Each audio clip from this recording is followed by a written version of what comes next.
या चहा प्यायला मित्रांनो. हर हर महादेव.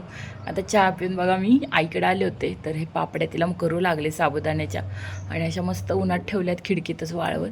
तर आईचं निरोप घेतलेला आहे आणि आता मी घरी जाते आहे. तर मुलगी आज माझी पेपर देऊन येणार आहे आता थोड्या वेळाने 12वीचा. तर मी तिच्यासाठी म्हणून काहीतरी सरप्राईज म्हणून तिला खायला करत आहे. तिला खायला भयानक आवडतं. आणि हे बघा मी इथंच मैद्यामध्ये ना 1 चमचा तूप, थोडे ओवा आणि मीठ घालून आहे ना मस्त छान मिळवून ठेवलं आहे थोड्या वेळासाठी. एवढ्यात इन्स्टामार्टमधनं आहे ना मागवलेलं सामान पण आलं होतं. तर हे सगळं सामान मी ठेवलं होतं. तर मला लागणार होतं कॉर्नफ्लॉवर, तर ते मागवायसाठी मला एवढं सगळं मागवत बसावं लागलं. आणि मी आता थोडं तांदळाचं पीठ पण मागवलं आहे. दरवेळेस मी तांदूळ दळूनच आणते, पण यावेळेस म्हटलं की नाही मागवू आपण थोडंसं, म्हणून अर्जंट बेसवर म्हणून मागवलं आहे.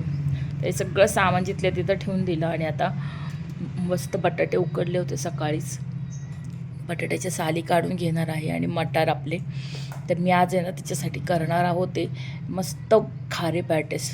तर त्याच्यासाठी आहे ना मी आता ही सगळी तयारी करते. तर आपण जशी सामोसेसाठी जशी भाजी करतो ना तशीच भाजी करायची. तर फोडणी केली आहे मी मस्त, त्याच्यात कढीपत्ता, हळद, थोडीशी राई टाकली आहे आणि मटार टाकले आहेत, मीठ घातलं आहे. आणि मटार चांगले परतून घ्यायचे आणि परतल्यावर त्याच्यामध्ये मसाले टाकायचे.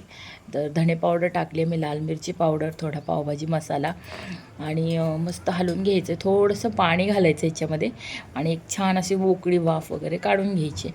मग नंतर त्याच्यामध्ये मी थोडी कोथिंबीर ॲड केली आणि जे बटाटे सोलून घेतले होते ना तर ते तसेच हातानेच मी मॅश करून टाकते आहे.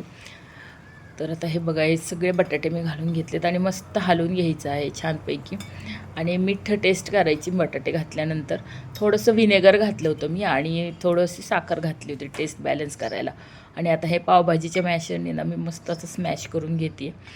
तर कशी आहे भाजी आहे आपल्याला जशी पाहिजे तशी चवीची करू शकतो आपण, पण फार पण स्पायसी काही गरजेची नाही एवढी तेलकट ह्याच्यामध्ये.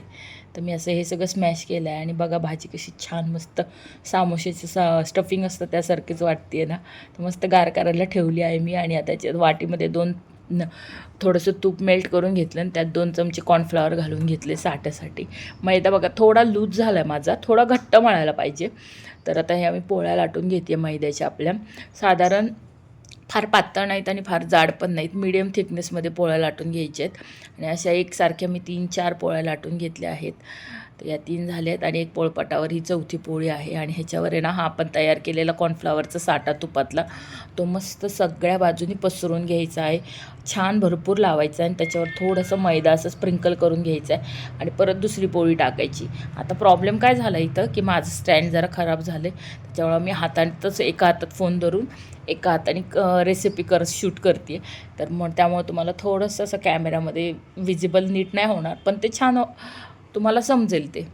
तर अशा सगळ्या पोळ्या मी अशा एकावर एक सेम प्रोसेस तेच केली. एक पोळी टाकली, परत त्याच्यावर साठा लावला, परत मैदा टाकला, परत दुसरी पोळी, अशा 4 पोळ्या केल्यात. आणि नंतर अशी फोल्ड मारलेली आहे एका साईडने पोळी, त्याच्यावर पण साठा लावायचा आहे, थोडं मैदा स्प्रिंकल करायचं आहे, परत या साईडने फोल्ड केलेली आहे. आणि सेम प्रोसेस तशीच करायची साठा लावून. आणि पूर्ण स्क्वेअर त्याची आपल्याला घडी घालून घ्यायची आहे पोळीची, या पद्धतीने. म्हणजे ना आपल्याला जे लेयर सुटतील ना तर ते खूप छान सुटतील लेयर ह्याच्यामुळे. आणि आता हे मी थोड्या वेळेसाठी बाजूला ठेवणार आहे सेट व्हायला साईडला. आणि तोपर्यंत आता हा उरलेला मैदा आहे ना ह्याच्या पण सेम त्याच प्रोसेसमध्ये मी करून घेणार आहे. तर हे 2 असे छान तयार झालेत स्क्वेअर माझे. तर आता आपली भाजी पण आता इथं थंड झालेली आहे. तर चला आपण आता पहिला स्क्वेअर मी केला होता ना तो घेऊ, तो सेट झाला आहे. तर आता इथे मी लाटून घेत आहे. लाटताना आहे ना फार जोर द्यायचा नाही की जेणेकरून आपण ते लेयर्सच्या घड्या घातल्यात ना तर त्या अशा ह्या नाही व्हायला पाहिजेत. तर आता इथं पोळपाटावर ते बसत नाही आहे म्हणून मी आता खालीच घेतला आहे की कट्ट्यावर. तर बघा तुम्ही आता मी छान मस्त चारी बाजूनी करून घेते. ही चारी बाजूनी अशा कडा आहेत ना कट करून घ्यायचे आहेत सुरीने पूर्ण लाटल्यानंतर. आणि मी ह्याचा थिकनेस तुम्हाला दाखवते. तर हे असं पूर्ण स्क्वेअर झाला की मग असं पूर्ण चौकोनी चौकोनी आपले त्याचे स्क्वेअर्स तयार करून घ्यायचे असे पूर्ण पोळीचे. तर मी तर छोटे झाले माझ्याकडनं, तुम्ही थोडे मोठे केले तरी छान वाटतील. ह्या बघा हा थिकनेस.